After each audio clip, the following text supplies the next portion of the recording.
The Maid is the current hype book. It was picked for Good Morning America book club recently, which means you can no longer buy a proper cover of this book in the US. You have to get that terrible printed sticker cover, which is super annoying. So try your luck at Book Depository maybe. I wish publishers stopped ruining book covers for marketing. It used to be removable stickers and they realized it's just easier to print, and now we have this. Not cool. Anyway, the main character in this book is a maid in a luxurious hotel. She loves her job, she's great at it, but one day she discovers one of the guests has died in his room. Then she finds herself in the middle of an investigation. Will Molly the maid be able to get to the bottom of this case? Before we get into more of the book though, if you enjoy my videos, please don't forget to leave a like to help the channel. I also want to give a shout out to the 7% of viewers who are subscribed. You're the real MVPs. Anyway, at first I thought this would be the start of a new mystery series, Molly the Maid solving crimes. Because the beginning of the book is so refreshing, it felt like it was setting up something like that. She is neurodivergent and the beginning of the book sets it up as an advantage for her. She almost has this virtuosity when it comes to paying attention to detail, to return a room to its original state. She is so good at it, and I love seeing characters being really good at what they do. We almost never see characters who love their jobs. It's always a character who hates what they do, so they must go on a journey to discover themselves.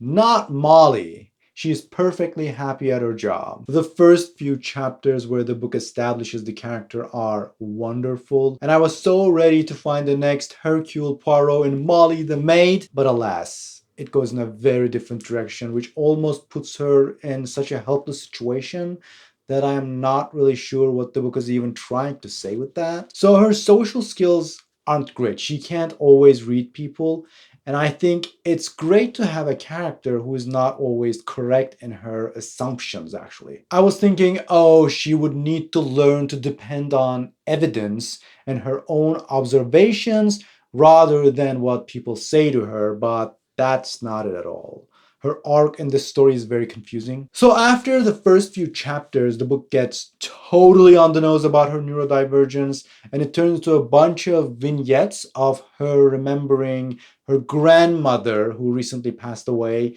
giving her advice, and just a bunch of backstories that keep reiterating the same things about her personality over and over again without moving anything forward. She turns into this extremely naive character who is very easy to take advantage of, and people do take advantage of her, but the problem is the sleazy people are just cartoonishly sleazy and evil. They are so easy to see. I don't think it's interesting as a reader to be way ahead of the main character. Like, you clearly know who's the bad guy very early on, and there's a twist, but if I get into it, the whole book will fall apart, and I don't want to spoil the book, so we'll leave it.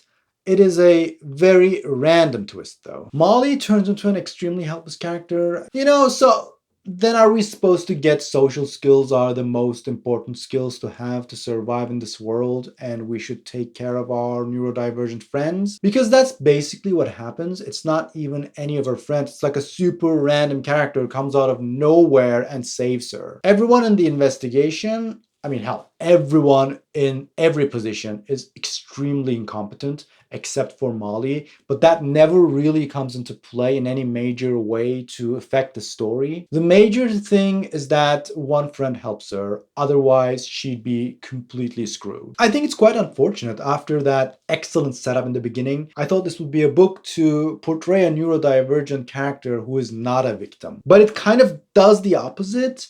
I got really upset halfway into the book, but things get resolved quickly by the Deus Ex Machina friend character out of nowhere. But I think there was a huge missed potential here. Things get resolved in a super neat way too, like there is a character with a legal immigration problem. It gets resolved like, oh yeah, it was not a big deal, you keep your job. That's not how it works at all. It just comes out as so childish. Especially with immigration, the resolution to simple problems can be extremely complex, and the book is just so ignorant about it. In real life, you'd probably be immediately deported and never be able to get back into the country ever again. Now, this is a cozy mystery, so what do you expect? Obviously, things get resolved in a neat way, so, if that's what you'd like to read, I think it's written competently for a debut novel. I actually think they might make a Netflix series out of this. It could totally work if they add a bit of style, some good actors, fix the inconsistencies. It could turn into a decent show. If you are an audiobook fan, the audiobook is performed by Lauren Ambrose and it's quite good. So I would recommend that version actually. But if you have read this book, let me know what you thought in the comments and I'll see you in the next video. I am complete. I am complete. I am